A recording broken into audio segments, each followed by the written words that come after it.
Hello friends, welcome to choice veg special. Hello friends, இன்றைக்கி சிவப்பு காராமணி வச்சு ஒரு அட்டகாசமான காரக்குழம்பு செய்யலாம். சிவப்பு காராமணியில் நிறைய ப்ரோட்டீன் இருக்குது. இதை சுண்டலாகவும் சாப்பிட்லாம், இந்த மாதிரி டிஃப்ரெண்ட்டாக குழம்பு வச்சு சாப்பிட்லாம்.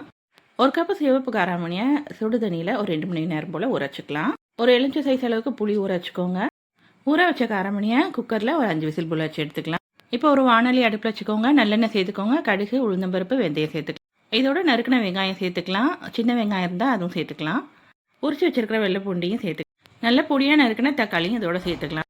இதோட காரத்துக்கு ஏற்றபடி சாம்பார் பொடி சேர்த்துக்கோங்க. நான் 3 ஸ்பூன் சேர்த்துருக்கிறேன். இதோட உப்பு சேர்த்துக்கலாம். அதோட மஞ்சள் பொடியும் சேர்த்துக்கோங்க. நல்லா எண்ணெயிலேயே கொஞ்சம் நேரம் வதக்கி விடுங்க. அதுக்கப்புறம் கரைச்சி வச்சிருக்க புளியை இதோட சேர்த்துக்கலாம். நல்லா கொதிச்சு வரட்டும். அதுக்கப்புறம் வேக வச்ச சிவப்பு காராமணியை இதோட சேர்த்துக்கலாம். எல்லாமே சேர்ந்து நல்லா ஒரு 5 நிமிஷம் போல் கொதிக்கட்டும். கடைசியாக நல்லெண்ணெய் சேர்த்து இறக்கிடலாம். Thank you.